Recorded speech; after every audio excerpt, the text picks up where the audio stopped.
Hitesh Bathwar sir, welcome to our show. Welcome to our Funcast show, right? કેમ છો? બસ એકદમ મજામાં. આપણે મજામાં? બધા સુરતી છીએ તો આપણે કોઈ પણ પૂછે ને કે ભાઈ કેમ છો, હા. આપણે કેવું જલસામાં છે. જલસામાં છે, ખાઈ પીને જલસા કરીએ છીએ. ઓકે, હિતેશ બથવાર સર આજે આપણી વચ્ચે મોજૂદ છે અને ઉપસ્થિત છે. જેઓ પોતે એમણે છે ને બીકોમ કરેલું છે, LLB ડિગ્રી છે, ટેક્સેશન સ્પેશિયાલિસ્ટ છે, ક્રિમિનલના બી સ્પેશિયાલિસ્ટ છે અને ઘણા બધા અન્ય બી જે ટોપિક છે એ પોતે કવર કરતા હોય છે. અને એમનો સેશન કોર્ટમાં કેટલા ટાઈમ તમે પ્રેક્ટિસ કરી છે? મારી પ્રેક્ટિસ 20 વર્ષથી છે. ઓકે. 20 વર્ષમાં સુરત સેશન્સ કોર્ટમાં આપણે પ્રેક્ટિસ કરીએ છીએ. અને પોતે હાઈકોર્ટના પણ એડવોકેટ છે અને સુરતના અત્યારે એવું કહું ને તો વન ઓફ ધ ટોપ પર લિસ્ટ પર ચાલે છે. એમના ફોલોઅર્સ તમે જોશો અને ઇન્સ્ટાગ્રામ પર ખૂબ સારી એવી માહિતી એ પોતે આપે છે કે એક નોર્મલ જે સિવિલિયન્સ છે એમને કઈ કઈ બાબતોનું ધ્યાન રાખવું જોઈએ, કેવા એમને અમુક પોઈન્ટ્સ છે કે અમુક લોસ છે જેમને ખબર હોવી જોઈએ. એકચ્યુઅલી એક જનરલ આપણે જે લોઝ હોય ખબર હોવી જોઈએ. મારામારી કરતા પહેલા એક્ઝામ્પલ જો લઉં તો હાથ ના ઉપાડવો જોઈએ, જે લીગલ કાર્યવાહી છે આપણે કરવી જોઈએ. તો એ પોતે એક સરસ મજાનો એવો કોન્ટેન્ટ ઇન્સ્ટાગ્રામ પર પ્રોવાઈડ કરે છે. તમે જઈને એમને ફોલો કરી શકો છો. હું લિંક એમને ડિસ્ક્રિપ્શનમાં આપી દઈશ. ફિલહાલ આપણે હવે પોડકાસ્ટની શરૂઆત કરીએ અને સરસ મજાની સૌથી પહેલા હું છે ને એક હું જાણવા માંગુ છું કે ટેલ મી અ હાર્શ આમ કોઈ એવો કેસ તમારી જોડે આવ્યો હોય અને એકદમ ખરાબ આમ સ્થિતિ હોય એ કેસની પણ તમે જીતી ગયા હોય, એવો કોઈ કેસ આમ અમારી સાથે આજે સૌથી પહેલા આખા પોડકાસ્ટ દરમિયાન શેર કરો. અચ્છા, જુઓ, જનરલી આપણે પ્રેક્ટિસ તો સિવિલની કરીએ છીએ, બરાબર. હવે સિવિલમાં શું હોય છે કે જનરલી લેન્ડ લિટિગેશન્સ હોય છે, પૈસાની રિકવરી હોય છે, એટલે એમાં બહુ થ્રિલર જેવી વસ્તુ નથી હોતી, બરાબર. છતાં આપણે કાયદાની જે હાર્શ રિયાલિટી સમજવી હોય કે એકચ્યુઅલી કાયદો શું કરી શકે છે, જીવન બગાડી પણ શકે છે, જીવન બચાવી પણ શકે છે. આપણે એ સમજવું હોય ને તો આપણે એના પર જઈએ કે સુરતમાં એક વેપારી છે, ઉંમર દરાજ છે, એમની ઉંમર પણ સારી એવી છે. એમની પાસે પોતાની મહેનતથી વસાવેલી એક મિલકત છે. મિલકતમાં એ પોતે એવું વિચારે છે કે ચલો એને ભાડે આપી દઉં જેથી કરીને કંઈક 5 રૂપિયાની આવક થાય. ભાડુઆતનો ઈરાદો ખરાબ હોય છે. ભાડુઆત એ પ્રોપર્ટી પોતાના કબજામાં લઈ લે છે ઇલીગલી. બધા રેન્ટ એગ્રીમેન્ટ ને બધું પ્રોપર તરીકેથી થયું છે. હવે પેલા માણસ પાસે આખા જીવનની કમાયેલી મૂડી એ બચેલી હતી, એમાંથી દુકાન લીધેલી હતી. અત્યારે ભાડુઆતે પોતાના સકંજામાં લઈ લીધી છે. હવે માણસ જશે ક્યાં? જશે એવું માણસ જનરલી એવું લાગે પોલીસ સ્ટેશનમાં જાવ, પણ આ કેસ પોલીસ સ્ટેશનનો છે જ નહીં. આના માટે અલગથી ટેનન્સી એક્ટ બનાવેલા છે. સિવિલ શૂટ ફાઇલ કરવો પડે, નોટિસ ઇસ્યુ કરાવવી પડે.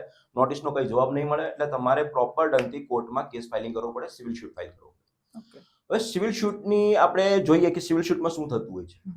એમણે સિવિલ શૂટ ફાઇલ કર્યો, નોટિસ ઇસ્યુ થઈ, નોટિસને કન્ટેસ્ટ કરી એ લોકોએ ને ત્યાં કોર્ટમાં હાજર પણ થયા, પોતાના પોઈન્ટ્સ પણ જણાવે છે. આ કેસ ચાલતા 12 વર્ષ નીકળી. હવે જે દુકાનદાર વ્યક્તિ હતા, જે માલિક હતા, એની તબિયત પણ વીક હતી, હેલ્થ ઇસ્યુ પણ ઘણા બધા હતા.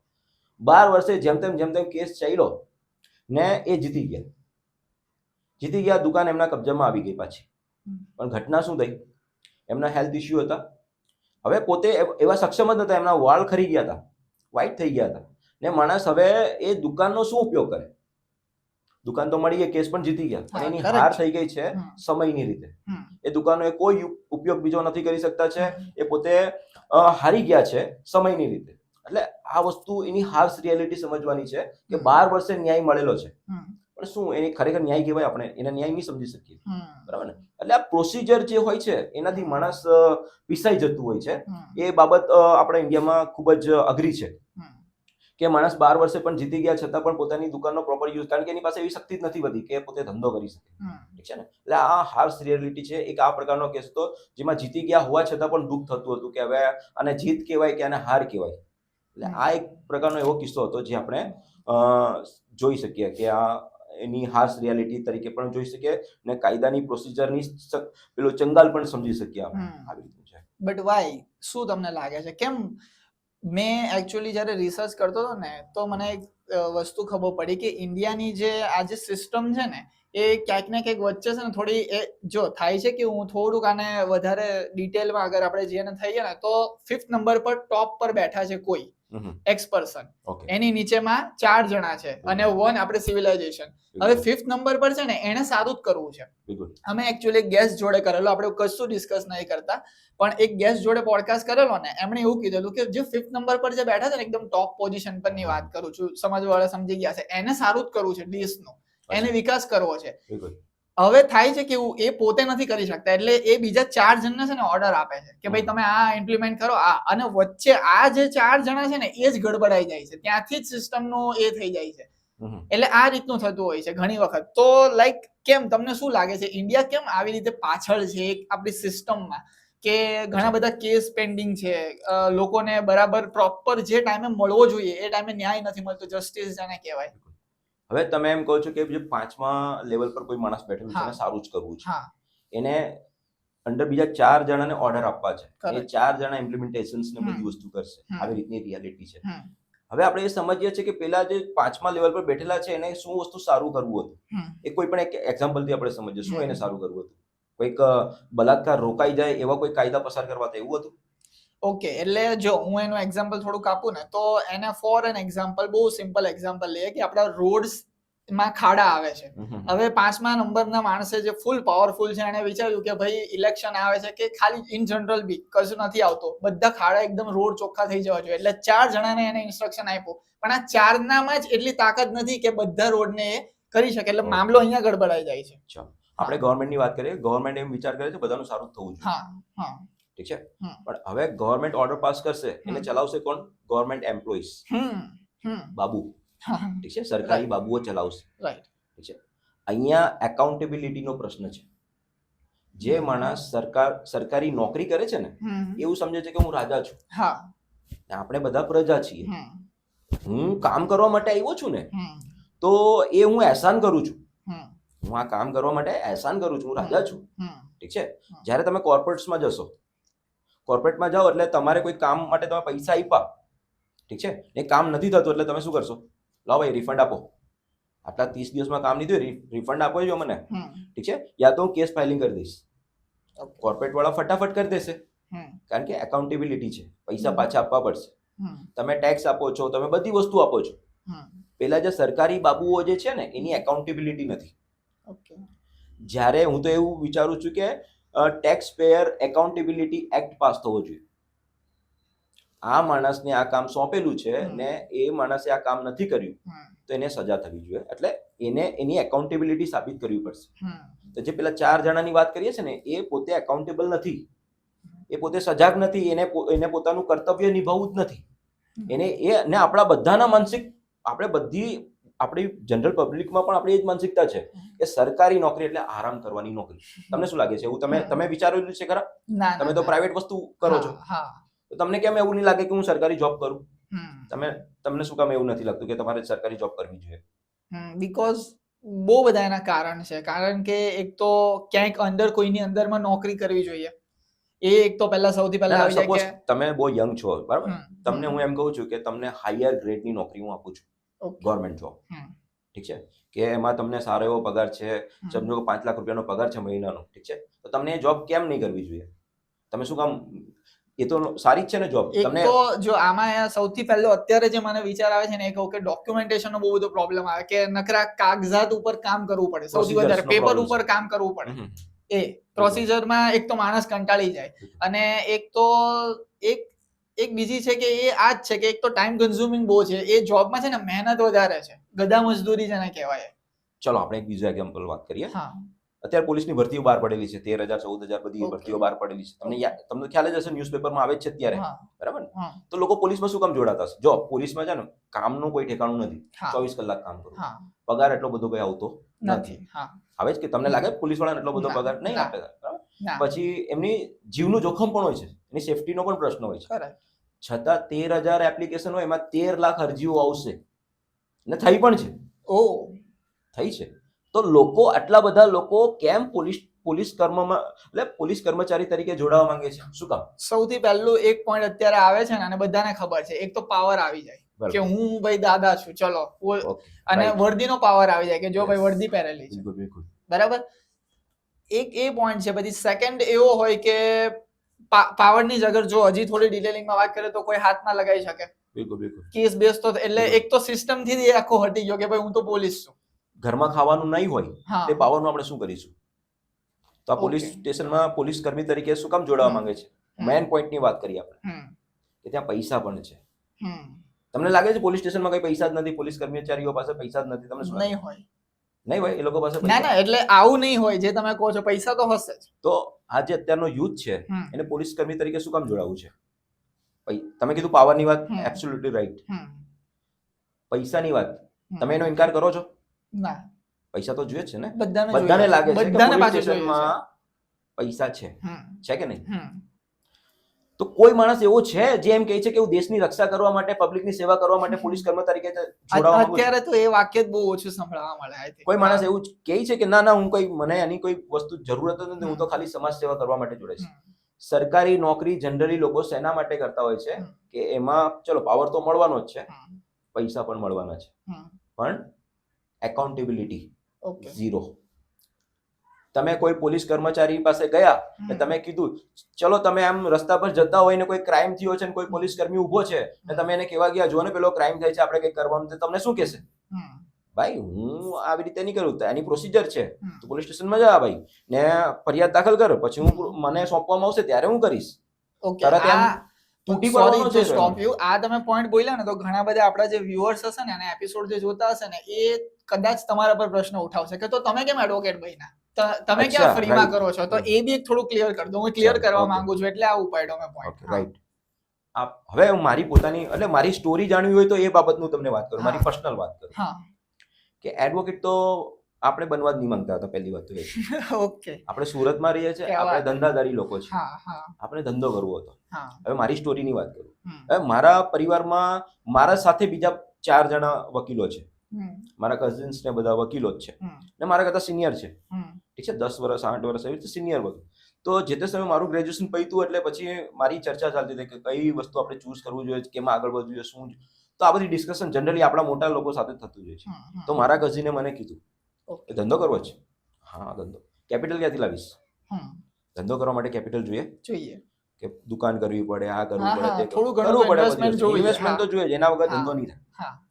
વકીલાત એવી વસ્તુ છે, ઝીરો ઇન્વેસ્ટમેન્ટ. ઓહ. તમે ડિગ્રી લીધી, તમારી પાસે સનદ આવી ગઈ, બરાબર, બેસી જાવ કોર્ટમાં ટેબલ નાખીને. ક્યાં તમારે કોઈ દુકાનનો ખર્ચો, કોઈ સ્ટાફનો ખર્ચો, કોમ્પ્યુટર, કોઈ ખર્ચો નહીં. તમારું નોલેજ શું એ વાત પૈસા. છે? તમે બેસી જાવ, આ મને નહોતી ખબર બિલકુલ બી, અને એમ Of શ્યોર course. ઘણા બધા લોકોને નહીં ખબર હોય. Zero investment. Zero investment. ખાલી આ કોર્ટ પણ તમારે સમજો કે તમે જુનિયર છો ને તો તમને હા. કોર્ટમાં પૂછશે પણ કોર્ટ કેમ ફૂલ યુનિફોર્મ કેમ, અત્યારે છે બધી વસ્તુ કે હા. ફૂલ યુનિફોર્મમાં આવો, હા. પણ તમને એક બે કેસ, તમે બેસી ગયા ને તમારી પાસે 2 કેસ આવી ગયા, હમ. તો તમારે યુનિફોર્મ બધું આવી જશે. Correct. ઓફિસ ખોલવાની કઈ જરૂર નથી, ઓહ, ઓકે. સ્ટાફ રાખવાની જરૂર નથી, ડિગ્રી હાર્ડ હોય છે આની? બહુ ઈઝી છે. બધું જ બહુ Super easy easy. છે. હા, ઓકે. લોની ડિગ્રી સુપર ઈઝી છે. એટલે મારી પોતાની, મારા પર્સપેક્ટિવ થી વાત કરું, હા, હા, હા. લો એમાં કઈ દાખલા ગણવાના નથી, હમ, હમ, બરાબર, કાંઈ સાયન્સની કોઈ થિયરીઓ નથી, હમ. બધું થિયરિકલ છે. વાંચીને જાઓ, એક્ઝામમાં પાસ. ઓકે, થિયરિકલ વસ્તુ. ઓકે, ચલો હવે વકીલો કોણ બને છે એ પણ સમજાવું. ઓકે. આ થોડું અઘરું લાગશે લોકોને હમ, કે આવું કેમ બોલ્યો.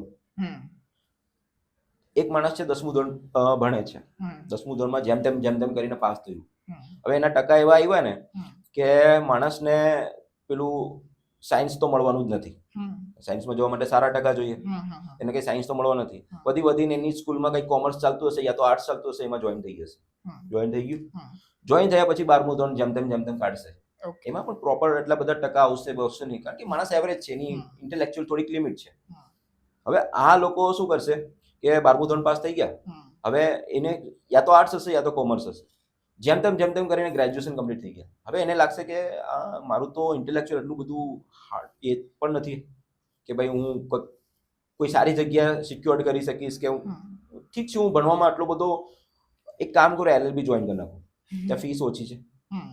બરાબર, ફીસ ઓછી જ છે LLB માં, ફીસ સાવ ઓછી છે, બીજા બધા કરતા સાવ ઓછી. ઓકે. બીજું થિયરિકલ છે, દાખલા ગણવાનું તો બિલકુલ જ નહીં આવશે, બરાબર, કે કોઈ સાયન્સની બધી થિયરીઓ કે મારે બાયોલોજીના પહેલા કંઈ એ બધી વસ્તુ કંઈ આવવાનું નથી. હમ, વાંચીને જાઓ, પાસ થઈ જાઓ. મારે જોઈએ ખાલી 50%. હમ, 50% હું લાવીશ એટલે મને મળી જશે, હું પાસ થઈ જઈશ, હમ. પછી સનદ લઈ લઈશ, બેસી જાઉં કોર્ટમાં. હમ. ઝીરો ઇન્વેસ્ટમેન્ટ છે, હમ, મારું ગાડું તો ચાલી જશે. હમ. જનરલી મારા ટાઈમ પર જે લોકો હતા ને એ આવી વિચારસરણી રાખતા હતા. ત્યાં નવી જનરેશન છે એ મને ખબર નથી, પણ હું મારા ટાઈમની વાત કરું છું. હમ. આ વિચારસરણીથી લોકો આગળ વધતા હતા ને એ આવતા હતા ત્યાં વકાલતના વ્યવસાયમાં. હવે વકાલતના વ્યવસાયમાં આવ્યા કેવા લોકો? હમ. એવરેજ ઇન્ટેલેક્ચ્યુઅલ વાળા માણસો. હમ. હવે વાત છે કે વકાલતનો વ્યવસાય છે ને સુપર ઇન્ટેલેક્ચ્યુઅલ માંગે તમારી પાસે. હમ. કે તમારું દિમાગ આઉટ ઓફ બોક્સ હોવું જોઈએ, તો તમે ન્યાય સુધી માણસને પહોંચાડી શકો. ઠીક છે ને? આવ્યા છે કેવા એવરેજ લોકો. એવરેજ લોકો નથી કોઈ વાંચતા, નથી ચોપડા વાંચતા, નથી કલમો સમજતા. 50% તો બરાબર? એટલે તમને અત્યારે તમને જે લો પ્રોફેશનમાં એવું બધું દેખાશે કે આટલા બધા લોયર્સ છે ને કંઈક એવું બધું કંઈક નવું વસ્તુ નથી થઈ રહ્યું. જે જૂનું ચાલે છે એ જ ચાલે છે ને લોકો ન્યાય માટે આટલા બધા તડપી રહ્યા છે. ઠીક છે? એડજોર્નમેન્ટ માંગે છે ત્યાં જઈને કે ભાઈ મને તારીખ આપી દો, અત્યારે મારી તૈયારી નથી. કેમ ભાઈ તૈયારી નથી? તમે કેસ વાંચીને કેમ નથી આવ્યા છો? તારીખ પર તારીખ પડી એ માણસ અટવાય છે. બરાબર ને? એટલે અત્યારે વિટમણા એ છે કે તમે મને પૂછતા હતા કે તમે વકીલ કેમ બન્યા, તો મારું આવી રીતનું હતું. ઝીરો ઇન્વેસ્ટમેન્ટ હતું, એ મને એટ્રેક્ટ કરી ગયું. આપણે છીએ ધંધાદારી જ વ્યક્તિ, આપણી માનસિકતા ધંધાદારી જ છે, પણ ઝીરો ઇન્વેસ્ટમેન્ટમાં તમે શું કરી શકો છો? તો ઝીરો ઇન્વેસ્ટમેન્ટમાંથી આટલું કરી લીધું છે આપણે કે અત્યારે આપણે પ્રોપર લાઈફ જીવી શકીએ છીએ અને આપણે પ્રોપર ઢંગથી આપણું કામકાજ ચલાવી શકીએ છીએ. એટલે આપણે વકાલતમાં આવેલા છે. ઓકે, એક ક્વેશ્ચન મારા મનમાં આવે છે અને એના ઉપર આપણે થોડી ચર્ચા કરીએ કે અગર જો કોઈ પણ માણસ મર્ડર કરે છે ઓકે અને એની હાઈ પ્રોફાઇલ પોલિટિશિયન બેકગ્રાઉન્ડ છે, ઓકે તો આમ એકદમ જ આપણે લો લેવલ જેને બધાને જ ખબર પડે ને એ ભાષામાં વાત કરીએ કે શું સિસ્ટમ એનું કોઈ ઉખાડી શકે છે? જો કોઈ પણ માણસ મર્ડર કરતું હોય ને, તો પહેલે તો મર્ડર શું કામ થાય છે ને એ સમજવાની જરૂર છે. કોઈ પણ માણસ શું કામ થાય છે? હા, શું કામ થાય છે? ઓકે, મર્ડર શું કામ કરવાની જરૂર પડી છે? બેઝિકલી ક્યાંક તો એનો ઈગો હર્ટ થઈ ગયો હોય, ક્યાંક તો એનું કામ ના નીકળતું હોય અને ક્યાંક તો એને એ જ કે પાવરનું થોડું અભિમાન આવી ગયું હોય કે ભાઈ હું છું ને મેં કીધું તો કેમ ના કર્યું આ કામ. ઓકે, હા, હું મારા પોઈન્ટથી વાત કરું ને, મર્ડર એકચ્યુઅલી કોઈ કરતું નથી. ઓકે, 80% 90% કેસીસમાં મર્ડર કોઈ કરતું નથી. મર્ડર થઈ જાય છે. ઝઘડો થયો છે, વાતચીત ચાલતી છે, ઉગ્રતા આવી ગઈ છે ને આના ચક્કરમાં કંઈક મર્ડર થઈ ગયું છે, જૂનું કોઈક વેર રહી ગયું છે, માઇન્ડમાં કંઈક વસ્તુ રહી ગયું છે ને એને મળવા માટે જાય છે ને અચાનક જ મર્ડર થઈ ગયું છે. હું ઘણા મોટા ભાગના કેસીસ આ પ્રકારના જોઉં છું કે મર્ડર થઈ જાય છે. આ બહુ ઇન્ટરેસ્ટિંગ કોઈ કીધું તમે જ વિચાર કરો. હા, ચાલો આપણે એક એક્ઝામ્પલ આપીએ. આપણે બહુ જેન્ટલમેન સીધા સાદા લોકો છે, આપણે આપણું પરિવાર લઈને બેઠેલા છે. બરાબર? કરેક્ટ. મોટા ભાગના આખા ઇન્ડિયામાં એવા જ લોકો રહી છે ને. હાઈ પાવર વાળા લોકો તો છે જ નહીં. બધા લોકો તો હાઈ પાવર વાળા નથી, બહુ ઓછા લોકો છે. ઠીક છે ને? આપણે આપણા જેવા એકદમ લો અબાઇડિંગ પીપલ, સિટીઝન્સ આપણે છીએ, આપણે એવી રીતે રહેતા. હવે હું તમને એક છરી આપું છું ને એક બકરાનું બચ્ચું આપું છું, મારી નાખવાને ના ચાલે જીવ. હા, કરેક્ટ, સમજી ગયો. નહીં કરી શકું, કારણ કે આપણે માણસ તરીકે એવા બનેલા જ નથી કે કોઈનો જીવ લઈ શકીએ. કરેક્ટ. હા, ના ચાલે. આ ઉગ્રતા હોય, કંઈક આપણું વસ્તુ થઈ ગયું ને, એક અચાનક એક્સિડન્ટલી વસ્તુ થઈ જાય છે. મર્ડર્સ. હવે પોઈન્ટ પર આવી કે મર્ડરમાં કન્વિક્શન કેમ નથી થતું, એટલે મર્ડરમાં સજા કેમ નથી થતી એના પર. તો જ્યારે મર્ડર એટલે કોઈ પણ પ્રકારનું અપરાધ સાબિત કરવા માટેના 3 એલિમેન્ટ્સ હોય છે. પહેલા તો એનું ઇન્ટેન્શન્સ જોવામાં આવતું હોય છે, એનો ઈરાદો હતો કે નહીં. ઈરાદો છે, પછી એની તૈયારી, એને તૈયારી કરી છે કે કેમ. બરાબર? પછી થર્ડ આવે છે એક્શન, કે એને એ કૃત્ય ખરેખર કરેલું છે કે કેમ.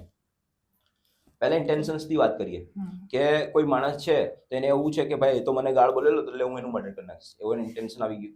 પછી બીજું છે કે એને તૈયારી કરે છે, ખિસ્સામાં છરી મૂકીને જાય છે એના મર્ડર કરવાના ઈરાદે. ઓકે, પ્લાન છે બધું. પ્લાન કરે છે ભાઈ, એના એ વસ્તુ થયું છે એનું તૈયારીઓ. થર્ડ પોઈન્ટ આવે છે એક્શન. એ ત્યાં જાય છે, મળે છે, ગાળાગાળી થાય છે, આ છે તે છે, ચપ્પુ મારી દે છે અને પેલો માણસ મરી જાય છે. આ 3 એલિમેન્ટ્સ જ્યારે અલાઇન થાય, એક જ સીધી લીટીમાં આવે ને તમે કેસ સાબિત કરો, ત્યારે મર્ડરની કેટેગરીમાં આવે, ત્યારે એ માણસનું કન્વિક્શન થાય. આમાંથી કોઈ પણ એક એલિમેન્ટ એવો હોય, બેનિફિટ્સ ઓફ ડાઉટ, એ તમે કોઈ પણ કોર્ટને એવી વસ્તુ ક્રિએટ કરીને આપો કે આમાં એનું ઇન્ટેન્શન જ નહીં હતું. એ તો ત્યાં જતો હતો ને આઈબો મળ્યો, બંને બધી ઝપાઝપી થઈ હતી, ગમે ત્યાંથી છરી આવી ગઈ ને એને વાગી ગયું ને મરી ગયો છે.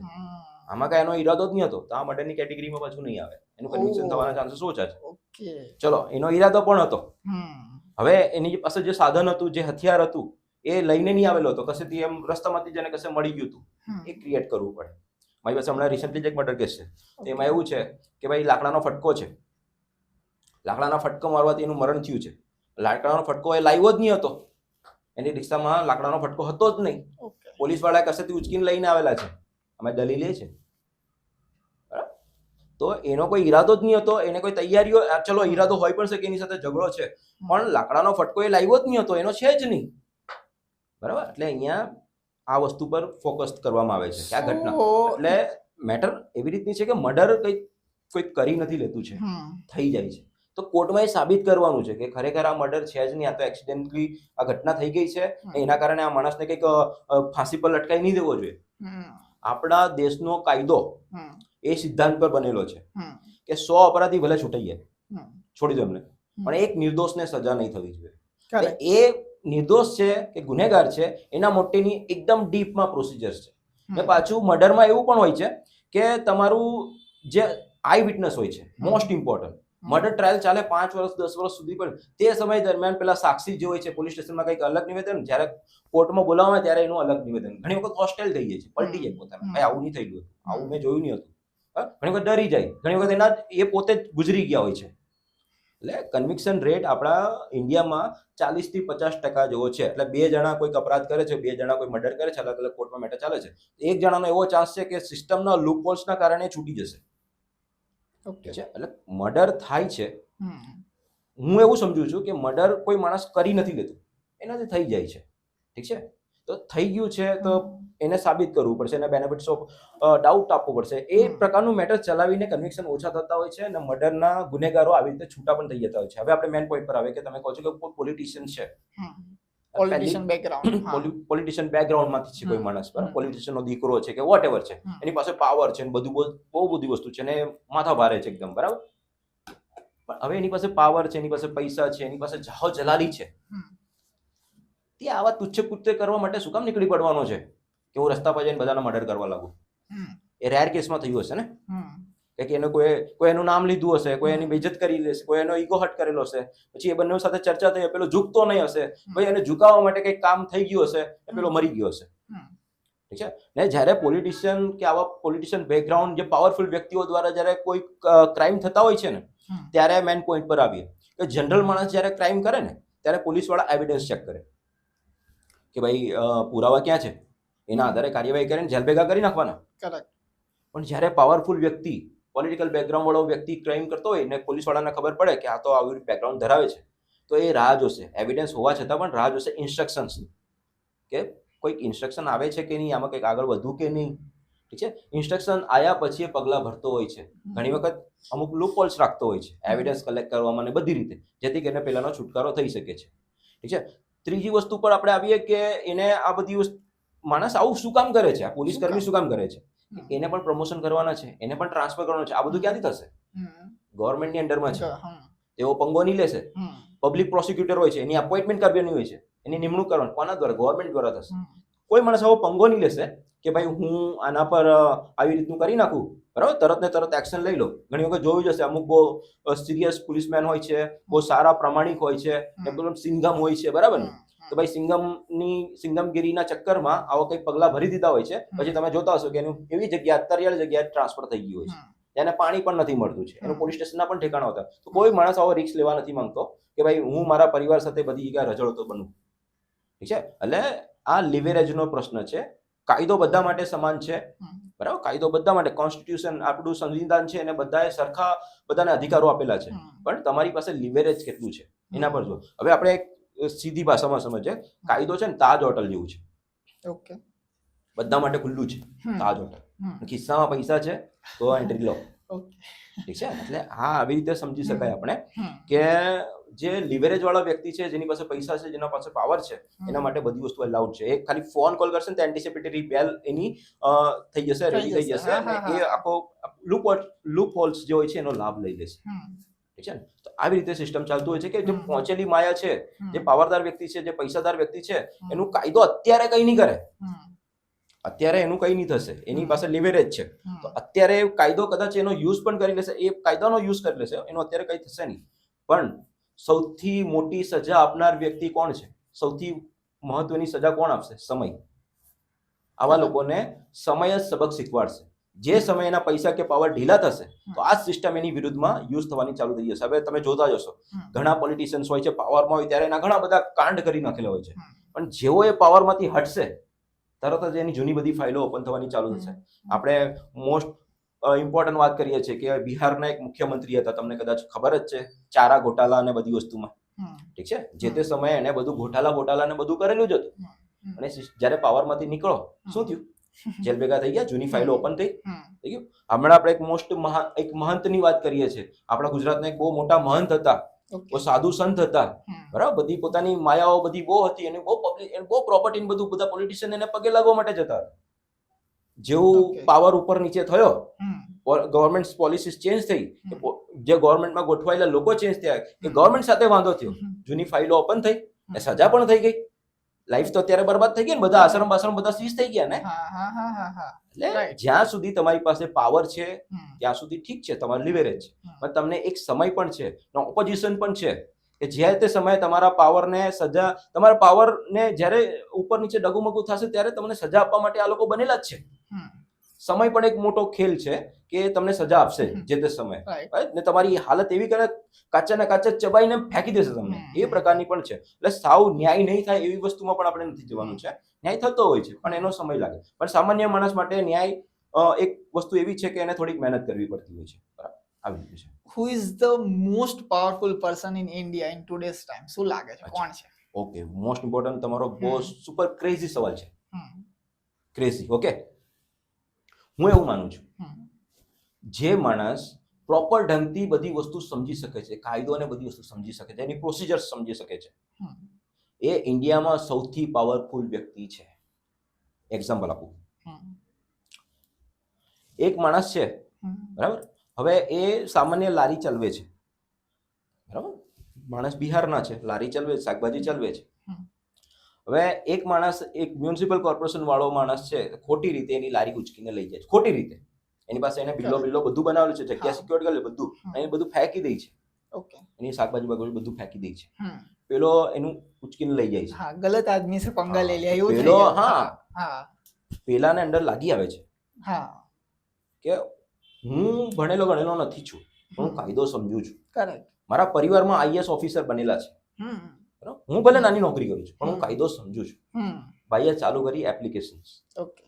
એપ્લિકેશન્સ કરી, કેસ દાખલ કર્યો કે મારા ફંડામેન્ટલ રાઇટ્સને તમે આવી રીતે કેવી રીતે તમે તગેડી શકો છો. તમે, હા, વસ્તુ હોય તો મને નોટિસ આપો બધી વસ્તુ માટે, તમને કંઈક પરેશાની. એને પેલા જે માણસ હતો ને, એને નોકરીમાંથી સસ્પેન્ડ કરાવેલો હતો, સસ્પેન્ડ કરાવી દીધો છે. Oh. એની પાસે પાવર હતો નોલેજનો. અત્યારે, Knowledge is power. હા, અત્યારે જેની પાસે પ્રોપર નોલેજ છે હમ, કાયદાનું, કે કઈ વસ્તુ કેવી રીતે થશે, હમ. એ માણસ સૌથી પાવરફુલ માણસ છે. Okay. તમે નોલેજને ઇગ્નોર નહીં કરી શકો. તમે હમ. ગમે તેટલા પણ મોટા પોલિટિશિયન્સ હોય, ગમે તેટલા પણ મોટી વ્યક્તિ હોય, તમે એની સામે પણ ટકરાવવું છે તો તમારી પાસે પ્રોપર વેમાં નોલેજ હોવું જોઈએ કે હું આને કેવી રીતે સેટ કરીશ. ને Okay. અત્યારે મોસ્ટ ઇમ્પોર્ટન્ટ વાત તમને કરું, હા. નોલેજ ચોપડા વાંચશો, હમ. કેવી રીતે તમે કરશો? ચોપડા વાંચીને નોલેજ લાવવાના છો. હા. તમે એઆઈ નો યુઝ કરી શકો છો. Okay.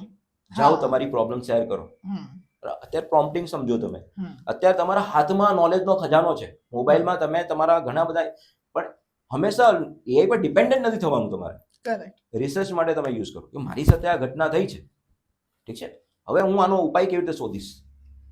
તમે એની રિસર્ચ કરો, એને ચેક કરો. રિસર્ચ થયા પછી એના અનુસંધાને કાર્યવાહી કરવાનું ચાલુ નહીં કરો, હમ, એને ક્રોસ ચેક કરો હમ, કે ખરેખર આ વસ્તુ જે છે તે ફિઝિબલ છે, કરી શકાય એવું છે, શું છે. હમ. એને તમે કરી દીધું છે તો તમે પાવરફુલ માણસ છો. તમે એક આરટીઆઈ એપ્લિકેશન કરીને પણ આખી સિસ્ટમને હલાવી શકો છો. Okay. Right to information act હેઠળ એપ્લિકેશન કરીને તમે સિસ્ટમ Correct. હલાવી શકો છો. હા. કોઈ બિલ્ડરે ગેરકાયદેસર બાંધકામ કરેલ છે, એના માળ તમે તોડાવી શકો છો. હમ. તો પાવરફુલ માણસ કયો થયો? Okay. જેની પાસે નોલેજ છે. થઈ ગયો ને એક powerful? એક બહુ મસ્ત એક્ઝામ્પલ મારા સેટ થયું છે, એવું તમને આપું ને એમાં તમે મને કહો કે હું છું અને સામે એક બહુ મોટો પોલિટિશિયન છે. Okay, right. સાંભળજો, એની પાસે કોઈ નોલેજ નથી, પણ મારી પાસે 100% નોલેજ છે, બધી જ નોલેજ છે. Okay, okay. મેં એનો ચાળો કઈ કર્યો નથી, પણ એને મારી પાસે ચાળો તો બી લેવો છે. કંઈક ને કંઈક મારા બિઝનેસમાં વાંધો કાઢે, કે મને કોઈ નોટિસ ફટકારે ઘડીએ ઘડીએ કે તું ભાઈ હાજર થા, આમ કરી દે, મારા આ આપી દે. કે આપણે જોતા હોઈએ છીએ કે થોડાક અગર સક્સેસફુલ થઈ ગયા ને, મેં એવા જોયા છે ઘણા બધા લોકો, તો એની પાસેથી પૈસા માંગવાના ચાલુ કરે. એક્સટોર્શન. હા. ઓકે. કે ભાઈ તું પૈસા લાવ, એમ જ ખાલી એક દાદાગીરી કે ભાઈ પૈસા લાવ, કે તારી પાસે આટલા છે તો તું અમને આમ નકર આમ કરી નાખશું, પેલું કરી નાખશું.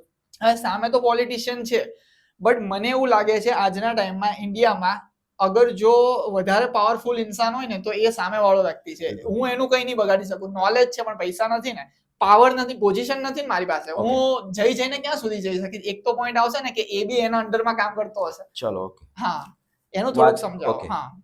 હું બિઝનેસમેન છું, હા મને કોઈ પોલિટિશિયન છે હેરાન કરે છે, કઈ બાબતથી હેરાન કરી શકે છે કે મારા ધંધાના લાયસન્સ નથી એ બાબતથી. તો હું બિઝનેસમેન છું તો મારી પોતાની પર્સનલ જવાબદારી છે કે હું પ્રોપર એના કમ્પ્લાયન્સીસ સેટ કરું. ઓકે, તમે એ સેટ રાખો, તમારી પાસે નોલેજ છે પણ તમે કાયદા દ્વારા બંધાયેલા વ્યક્તિ છો, એ સેટ થઈ ગયું તમારા. તમારા એકાઉન્ટ્સમાં કઈ ગડબડ નહીં હોવી જોઈએ, તમારા એમ્પ્લોઈઝને તમે કોઈ પરેશાન નહીં કરેલા હોવા જોઈએ, તમે પ્રોપર તરીકેથી જીએસટી બીએસટી બધું જે કોઈ કમ્પ્લાયન્સીસ છે બધી વસ્તુ ભરતા હોવા જોઈએ, કમ્પ્લીટ છો. પછી કોઈ માણસ તમને કહે છે ને કે હું આમ કરી લઈશ તેમ કરી નાખીશ, પ્રોપર એક વકીલ સાહેબ તો રાખવાના જ છે. તમે બહુ હોશિયાર છો, બહુ સારી વાત છે, તમારે બેકઅપમાં એક પ્રોપર વકીલ સાહેબ રાખવાના જ છે. ઓકે, ઠીક છે. પછી એ માણસને કહેવાનું ભાઈ જમીનથી લઈને આસમાન સુધીની જે પ્રોસિજર્સ ફાવતી હોય ને કરવાની છૂટ છે, હું અહીંયા જ બેઠો છું. પણ સર કોન્ફિડન્સ રાખવાનો છે. પછી સ્ટોરી કહું છું. વધુમાં વધુ શું કરશે, તમને શું કરશે, તમારા ધંધાને નુકસાન કરવા માટે શું કરશે કે તમને એક નોટિસ મોકલશે. કઈ નોટિસ મોકલશે? તમારો ધંધો બરાબર નથી. નોટિસ મોકલવાથી ગુનો, તમે અપરાધી નથી બની ગયા. નોટિસનો રિપ્લાય ફાઇલ કરવાનો. સર એક જ મિનિટ સ્ટોપ હું કરું છું. હું એક છે ને બહુ સામાન્ય જનતાની રીતે હું તમને કહું, સામાન્ય જનતા એમ વિચારે કે અગર એને એડવોકેટને જ પાડી દીધો તો પૈસાથી એને જ દબાણ કરી દીધું તો કે ભાઈ તારી જતી રહેશે નોકરી. ચલો, એડવોકેટ જે હોય ને એ માત્ર રિપ્રેઝેન્ટેટિવ છે, રિપ્રેઝેન્ટેટિવ છે. કરેક્ટ. એના હાથમાં એવા પાવર જ નથી તમારા કેસના. ઓકે. એ માત્ર તમારી વાત એ કોર્ટ સમક્ષ કે જે તે ઓથોરિટી સમક્ષ મૂકવા માટેનો અવાજ છે. કરેક્ટ. એના હાથમાં એવો કોઈ પાવર નથી. તમે જાતે પણ અગર તમારા એડવોકેટ છે કે કોઈ પણ માણસ ઊંધી રીતે તમે જાતે પણ રિપ્રેઝન્ટેશન કરી શકો છો. કરી શકો. Right right right. છે કે મને આ એડવોકેટ સાહેબનું પ્રોપર નથી લાગતું છે, હું મારો કેસ જાતે રિપ્રેઝન્ટ કરીશ. લડી શકે. હા, ઠીક છે. એટલે એવી કોઈ પાબંદી નથી, એવી કોઈ વસ્તુ નથી કે તમે વસ્તુમાંથી ઢીલા થઈ ગયા છો કે તમે આ બધું મૂકી દીધું છે. તમારી પાસે તમારા બધા પાવર્સ તમારી અંડરમાં છે. એટલે એડવોકેટને તમે હાયર કરી લીધા એટલે બધા કરતા ધરતા એ બની ગયા કે એને ફોડી લીધા છે, તો એના કારણે તમારો કેસ બગડી ગયો એવું નથી. તમારી પાસે નોલેજનું પાવર તો હોવું જ જોઈએ. બીજું એકાઉન્ટેબિલિટી હોવી જોઈએ. હું ધંધો કરવા માટે બેઠો છું તો મારી પાસે તમામ વસ્તુ એકદમ ક્લિયર કટ હોવી જોઈએ. હા, મેં જ કોઈક જગ્યાએ પૈસા મારતો ને હું કોઈક ટેક્સની ચોરી કરતો તો લોકો મારી સડી કરવાના જ છે ને. હું જ એના હાથમાં આપી દેવાનું છે કે લે ભાઈ મારી સડી કરો, મને તો આવું બધા હેરાન કરવાના જ છે. જ્યારે તમે પ્રોપર છો, તમે કોઈ પણ જગ્યાએ કોઈ પણ લૂપ હોલ્સમાં નથી તો તમારી સડી કોઈ નહીં કરી શકે. ઓકે. જે પોલિટિશિયન્સ હોય એને કહી દો જમીનથી લઈને આસમાન સુધીના જે પણ તમારી મેટર હોય ને તમે કરી શકો, મને છૂટ છે. ને કોઈ દિવસ નોટિસો આવે છે, તમને કોઈ બોલાવે છે, અધિકારીઓ વિઝિટ કરે છે તો એનાથી તમે ગુનેગાર નથી બની જતા છે. તમારા પાસે તમારી ફેર ટ્રાયલનો એક રાઇટ છે, ફંડામેન્ટલ રાઇટ, કે તમને એક ફેર ચાન્સ આપવામાં આવે. મેં આગળ પણ કીધું એ પ્રકારનું 100 ગુનેગાર ભલે છૂટી જતા, એક નિર્દોષને સજા નહીં થવા જોઈએ, આ સિદ્ધાંત પર આખા દેશના કાનૂનો બનેલા છે. તમારી પાસે એક ફેર ટ્રાયલનો અધિકાર છે. ઠીક છે. તો એનાથી ગભરાવાની જરૂરત જ નથી. હું તો બધાને કહું છું કે તમારે પ્રોપર નોલેજ પ્રાપ્તિ કરવાની છે, તમારે પ્રોપર ન્યાય વ્યવસાય સાથે જોડાયેલા લોકો સાથે સંપર્કો રાખવાના છે કે જેથી કરીને તમને પ્રોપર સલાહ સૂચન કરી શકે અને તમે પોતે કંઈક મેટર બની છે જાતે પણ રિસર્ચ કરી શકો છો. તમારી પાસે અત્યારે બધા ટૂલ્સ અવેલેબલ છે, બરાબર ને? એટલે નોલેજ ઇઝ ધ પાવર. આખી દુનિયાનો આ મંત્ર છે કે તમે નોલેજ પાવરફુલ છે, તમે એનો યુઝ કરી શકો છો. પછી તમે બહુ ડર્યા જ કરો છો, ઠીક છે. હું તો બધાને એવું સલાહ આપતો હોઉં છું. ઘણા લોકો મને કહે ને, અમારા ક્લાયન્ટ્સ આવતા હોય છે કે આવું થશે તો શું થશે. ગઈકાલની જ વાત કરું છું, 2 કલાક મારા બગાડ્યા. કે વાત એવું હતું, એની 3 મેટર છે બેનની. એક ડિવોર્સની મેટર પણ ચાલે છે, ચાઇલ્ડ કસ્ટડી પણ ચાલે છે, મેન્ટેનન્સ પણ ચાલે, બધું થાય. પણ એ બેન છે ને થોડાક માનસિક રીતે પડી ભાંગેલા છે. કેસીસ મારી પાસે હમણાં જ આવ્યો છે, આગળ બીજા વકીલ સાહેબ હેન્ડલ કરતા હતા. તો માનસિક તો સાહેબ આવું થશે તો શું થશે, આવું થશે તો શું થશે, પેલો મારો પતિ તો એટલો પાવરફુલ છે. તો મેં કીધું બેન, જ્યારે તમે નાસીપાસ થયેલા હોય, બરાબર, તો અમે પણ કંઈ નથી કરી લેવાનું. કાયદા પર ભરોસો રાખવો પડે, બરાબર. પછી મારું શું થશે, પેલો આમ કરી લેશે, પેલો તેમ કરી લેશે. થયું તો નથી ને હજુ. હજુ મોકો તો આપો, તમારી માનસિકતા તો કેળવો કે હું પાવરફુલ વ્યક્તિ છું. અંદર પોતાના જાતને કમાન્ડ તો આપો, પોતાને મનને એવું કહો તો કરી કે ભાઈ તું દુનિયાનો સૌથી પાવરફુલ માણસ છે, તારું કોઈ બગાડી નહીં શકે. પોતાની અંદર એટલી શિદ્દત તો લાવો, ત્યાર પછી આપણે ફાઇટ કરીશું. તમે જ અત્યારે હારેલા માનસિકતા વાળા હોય ને તમારી પાછળ કોણ ઉભું રહેવાનું? બીજા છે રો કકળ કરવા વાળા લોકોની આગળ પાછળ કોઈ ઉભું નથી રહેવા માંગતું. એ પોતાની લાઈફમાં નેગેટિવિટી ભરવા નથી માંગતા છે. તે બેનને અમે પ્રોપર તરીકેથી સમજાવ્યું, બેન હજુ તો આપણે ફાઇટ ચાલુ કરેલી છે. તમે જ્યાં સુધી પોતાના મનમાં જુસ્સો નહીં લાવશો, ઠીક છે, ત્યાં સુધી પછી આમાં આપણે આગળ વધીશું. તમે પોતે જ પડી ભાંગેલા છો કે મારું આમ થઈ જશે, મારો પતિ આમ છે, એ તો આ બહુ પાવરફુલ છે, તેનો મતલબ જ શું છે? એટલે આ બેનને આવી રીતે કરીને પહેલા તો એનામાં ઇન્જેક્શન ભરવા પડે જુસ્સાના, કે ભાઈ પોતે પહેલા જુસ્સો કેળવો. કોઈ પણ માણસ છે નોલેજ સાથે એનામાં જુસ્સો પણ હોવો જોઈએ.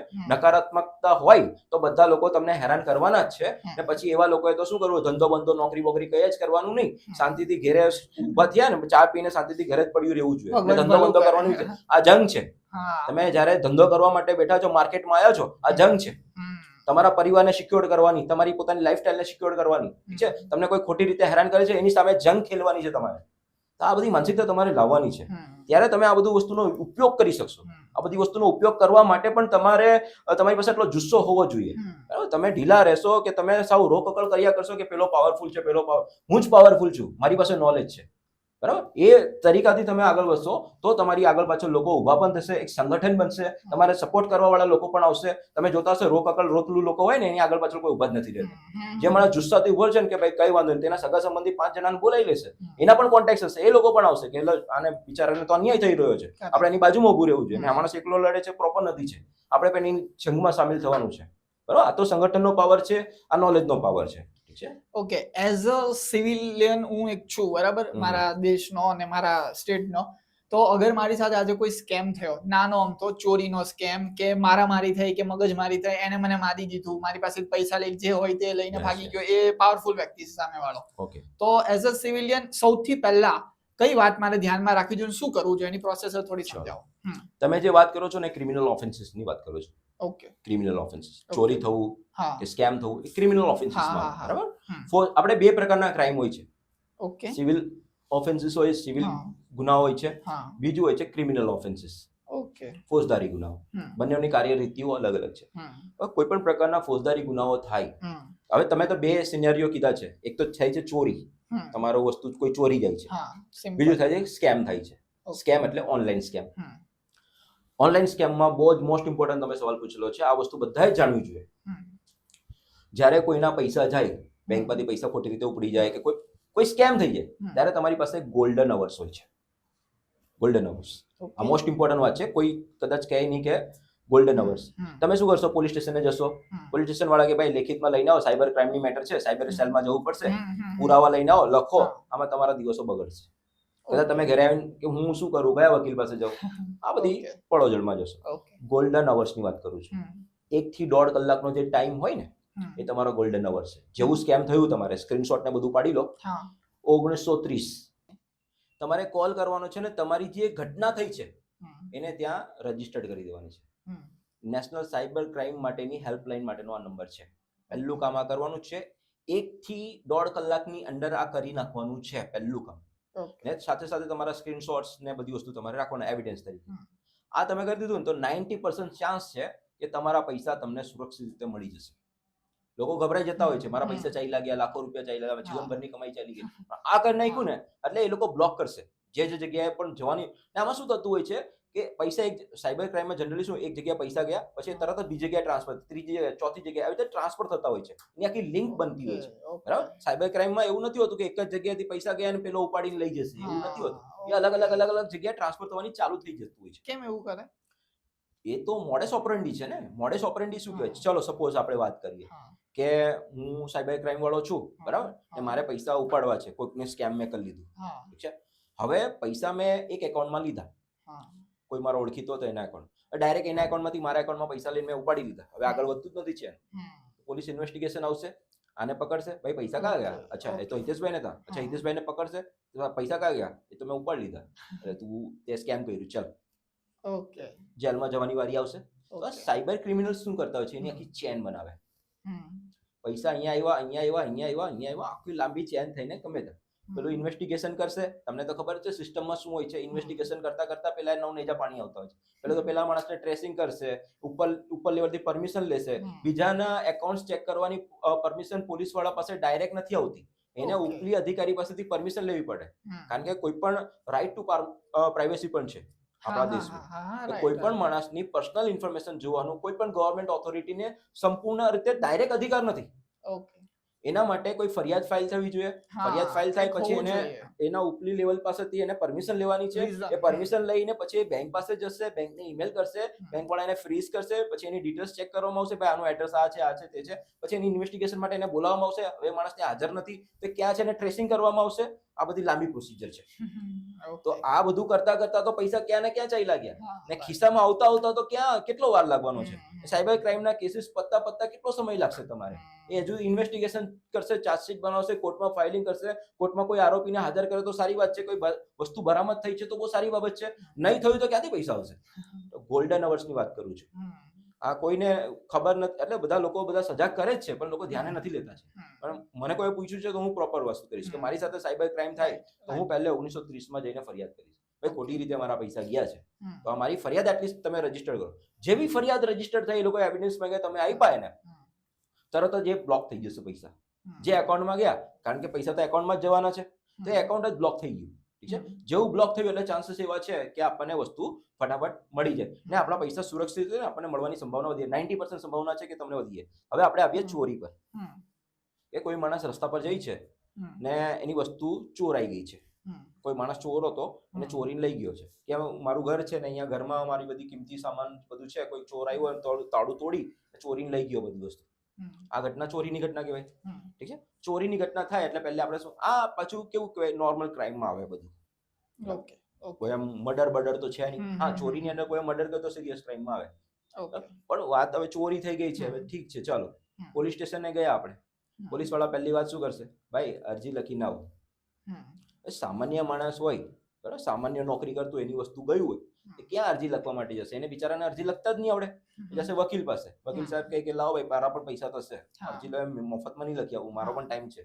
વકીલોનો જે ટાઈમ હોય ને એના પૈસા એને આપવા પડે, તો ભાઈ એ પાછો અટવાશે, આમાં પણ અહીંયા પણ પૈસા આપવાના, અટવાયા કરશે બધી જગ્યાએ, એમ કરીને એનો બધો સમય બરબાદ થતો રહેશે. આમાં શું કરવું જોઈએ?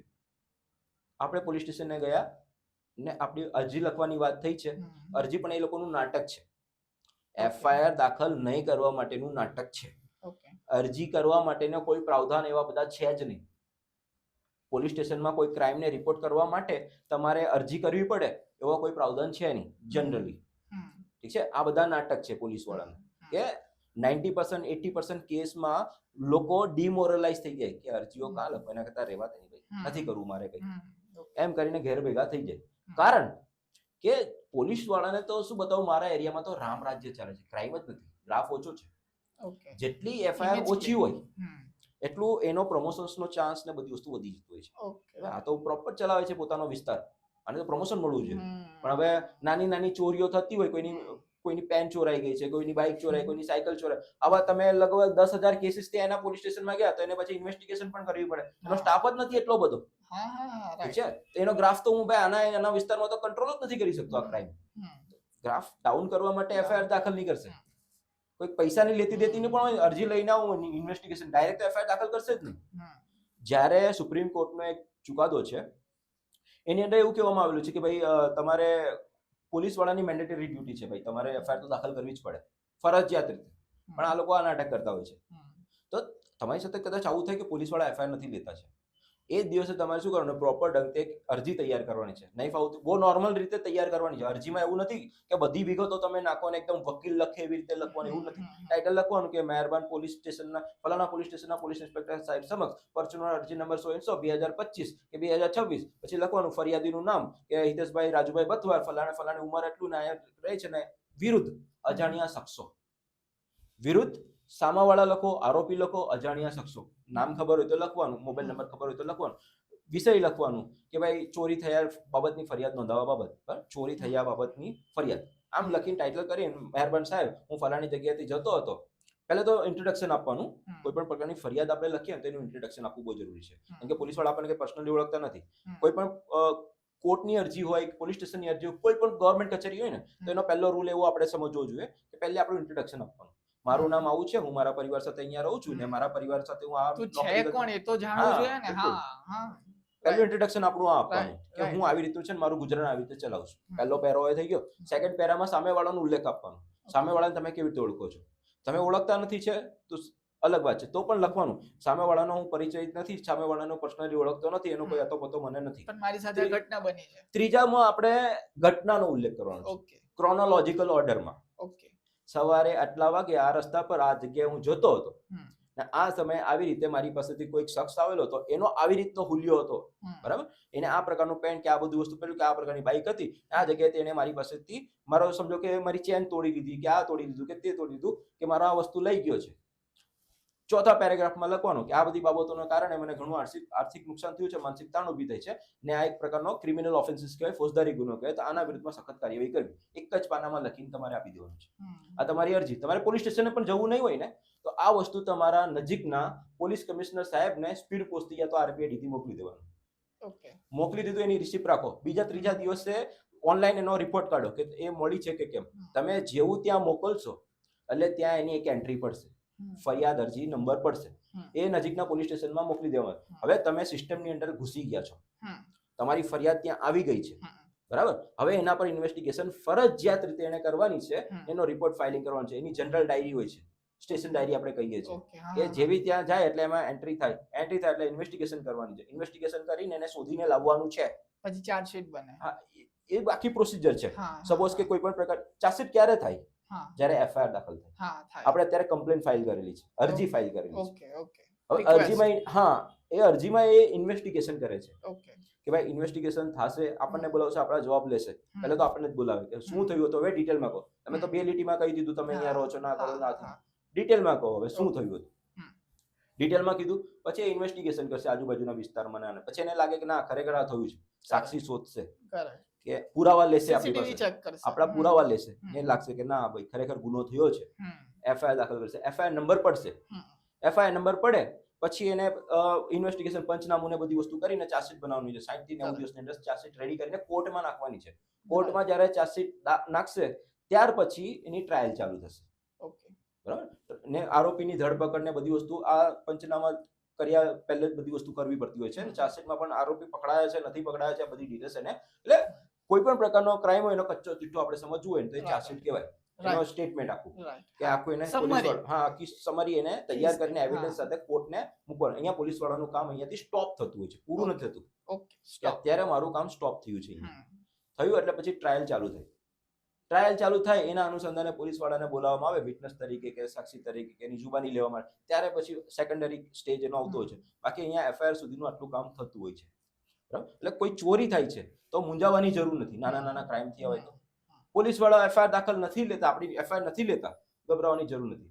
તમે SP ઓફિસ છે કે કમિશનર ઓફિસ છે, એના પ્રોપર સરનામા તમારી પાસે હોવા જોઈએ. ગૂગલમાં જઈને ચેક કરી નાખો ભાઈ કમિશનર સાહેબની કચેરી ક્યાં છે, સ્પીડ પોસ્ટથી RPID થી નાખી દો ફરિયાદ. તમારી નંબર પડવાનો જ છે, તમે સિસ્ટમની અંદર ઘૂસી જ જવાનો છો અને તમારી ફરિયાદ પર એક્ઝિક્યુશન ચાલુ થઈ જ જવાનું છે, બરાબર. આ સીધી વસ્તુ છે. એટલે મેં આગળ પણ આપણે ડિસ્કસ કર્યું કે નોલેજ ઇઝ ધ પાવર.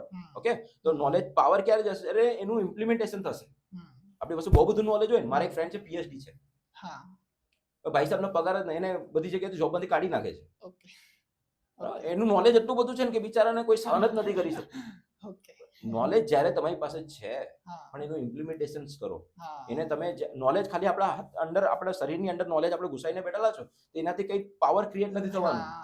જ્યારે તમે ઇમ્પ્લિમેન્ટેશન કરવાનું ચાલુ કરો છો, એનો યુઝ કરવાનું ચાલુ કરો છો, ત્યારે તમારામાં ખરેખર પાવર આવવાનું ચાલુ. મેં પેલા શાકભાજી વાળાની સ્ટોરી કીધી છે, એની પાસે નોલેજ હતું જ કે કઈ જગ્યાએ ફરિયાદ કરું, કેવી રીતે કરું, એટલે ઇમ્પ્લિમેન્ટેશન કર્યું. એટલે અત્યારે સૌથી પાવરફુલ માણસ કોણ છે? જેની પાસે નોલેજ છે. નોલેજ હોવા છતાં એના હોવા પછી પણ એ એનું ઇમ્પ્લિમેન્ટેશન કરતા જાણે છે કે આને હું રાઈટ વેમાં યુઝ કેવી રીતે કરીશ. એ માણસ સૌથી પાવરફુલ માણસ છે. એનાથી ડરવાની જરૂર છે આપણે. આ તો એક્ઝિક્યુશન કહેવાય. આપણે 10 લાખ લોકો 10 લાખ જજ 10 લાખ લોકો હોય ને એની વચ્ચે 21 જજીસ છે. 21 પ્લસ જજીસ હોય છે. આ એક જનરલી આવી વસ્તુ હોય છે. તો એ છે વિટંબણા આપણા દેશની જ્યુડિશિયરી સિસ્ટમની. કેસીસ બહુ બધા છે, ફાઇલ બહુ બધી છે, પણ એને વાંચવા વાળા લોકો ઓછા છે. બીજા બધા દેશ હોય છે, કન્ટ્રીઝ હોય છે, એની અંદર શું હોય છે કે કેસીસ હોય છે, એને જોવા માટે જજીસની સંખ્યા વધારે હોય છે, વાંચવા વાળા લોકો છે, એ લોકો પાસે સિસ્ટમ છે બધી વસ્તુ, જે આપણી પાસે નથી. એટલે કેસના ભરાવા થતા હોય છે. એક બીજી બી સર આજે વાત કરવી છે કે ઇન્ડિયામાં લાઈક લો ને કોઈ સિરિયસલી બી નથી લેતું, એવા બી છે. Most important. હા, હવે ઇન્ડિયાની વાત કરીએ. એક થોડીક Yes, નાની yes, વાત sure, કરજો sure, પછી sure. તમે Yes, કરજો yes. કે બહારના દેશમાં જઈએ ને તો તમે હોય કે હું હોય ભલે તમે એડવોકેટ છો પણ સ્ટીલ તમે બીસો એક રૂલ થી કે Yes. ભાઈ અહીંયા સ્પ્લિટ ના કરવું જોઈએ, અહીંયા પબ્લિક વાયલન્સ ના કરવો જોઈએ, હોર્ન ના વગાડવું જોઈએ. જેમ કે હમણાં સુરતમાં બહુ જ મને ગમ્યું કે એક કાયદો આવ્યો છે કે વગર કામના તમે હોર્ન વગાડશો તો હવે કાયદેસરની કાર્યવાહી થશે. એ તો થવું જોઈએ તો જ આપણું કન્ટ્રી ફોરેન બનશે. તો લાઈક એ કેટલું એના ઉપર થોડીક આજે મોસ્ટ ઇમ્પોર્ટન્ટ વાત તમે લાવ્યા છો, બહુ સરસ મજાનો મુદ્દો છે. હવે સમજીએ આપણે આપણા દેશમાં લો એન્ડ ઓર્ડર કેમ આટલું બધું કથળેલું છે.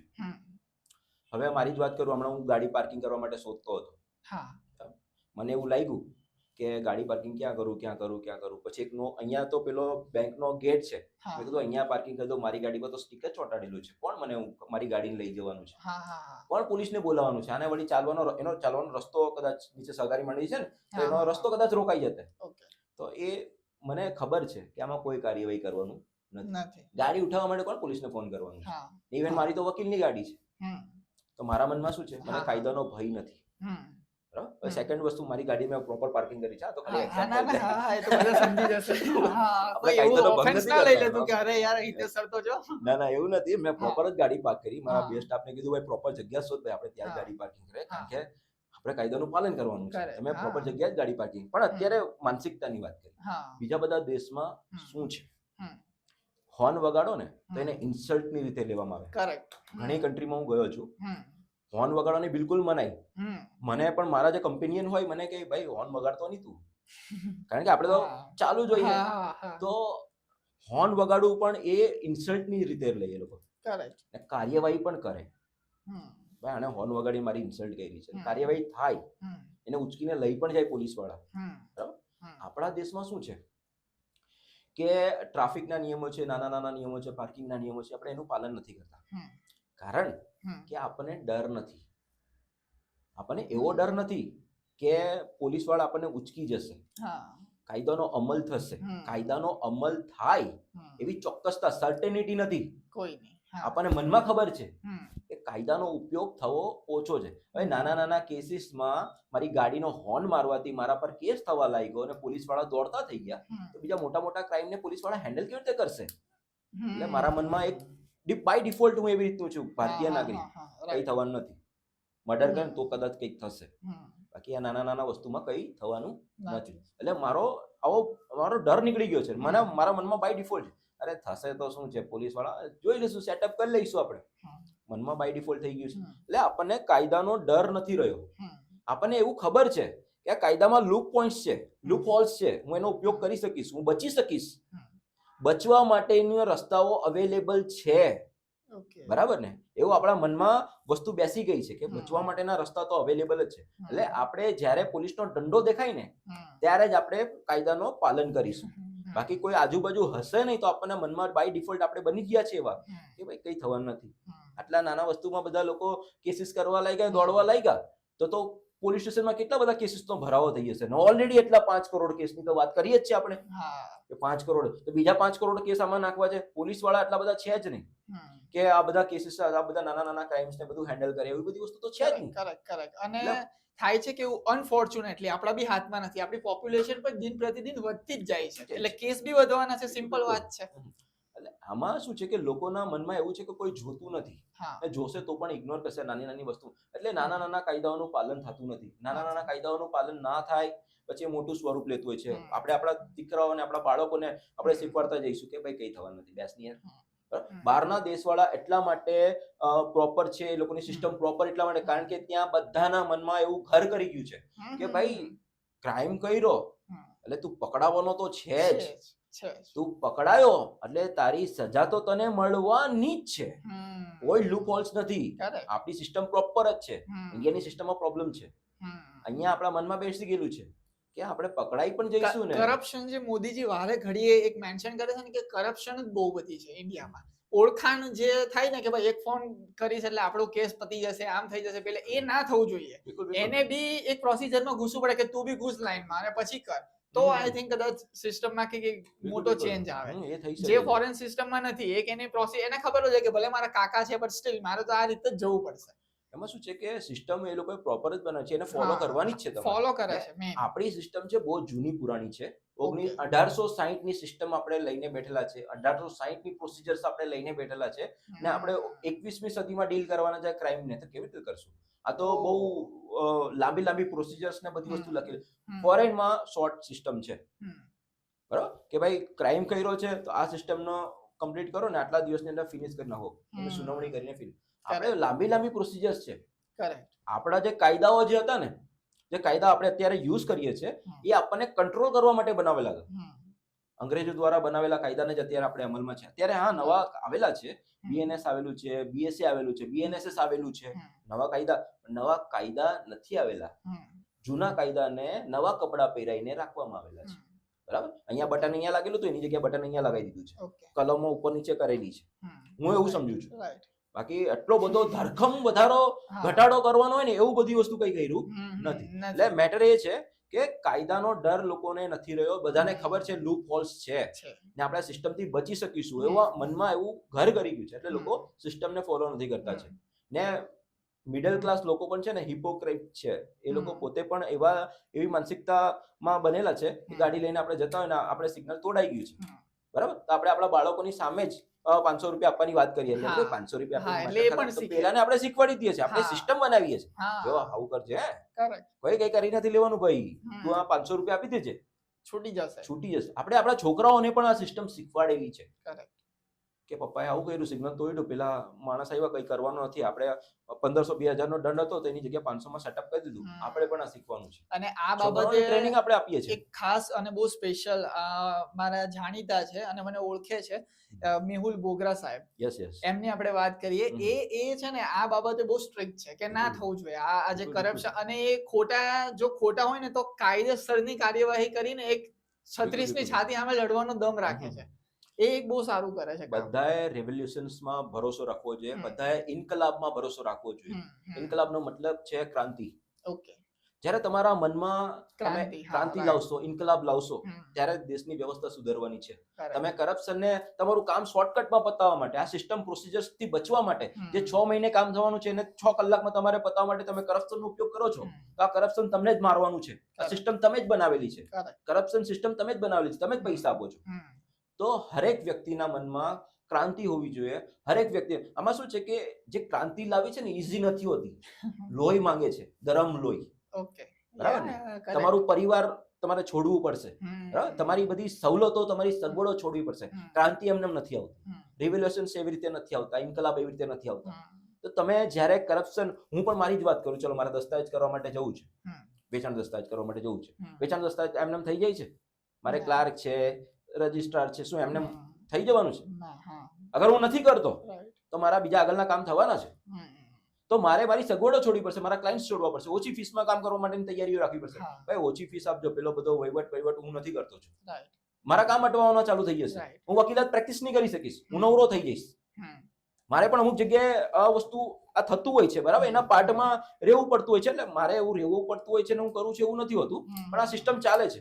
અગર હું આ બધો ઇનકાર કરવાનું ચાલુ કરતો, ના હું તો રેવોલ્યુશનરી છું, હું ઇન્કલાબને માનું છું, મારે તો ઇન્કલાબ લાવવું છે, ઘર બેઠો નવરો બેકાર બેસીને મારું ઇન્કલાબ કરતો રહીશ, મારી આગળ પાછળ કોઈ ભેગા નથી થવાના.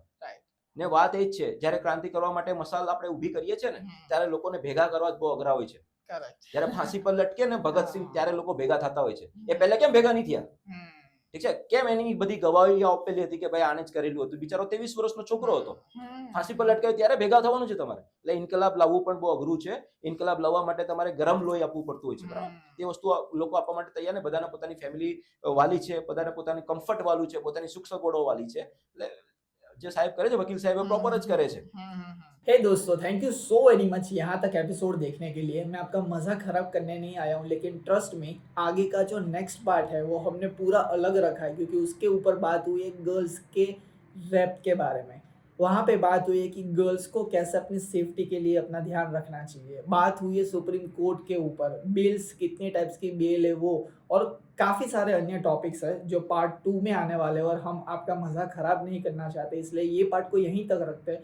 बहुत जल्द इससे भी फाड़ू और फायर और एक जो डार्क रियलिटी ट्रुथ जिसे कहते हैं वो एपिसोड आ रहा है, देखना मत भूलना। Stay tune on our channel, subscribe कर लेना। अगर ये वीडियो पसंद आया हो तो please do like, share, comment and subscribe to our channel करना मत भूलना, क्योंकि पार्ट 2 हम बहुत ही जल्द रख रहे हैं। इंस्टाग्राम पे कनेक्ट हो जाना और कम्युनिटी पोस्ट में यहाँ पे आप स्टे ट्यून्ड रहना, मैं अनाउंस कर दूंगा थोड़े ही टाइम में।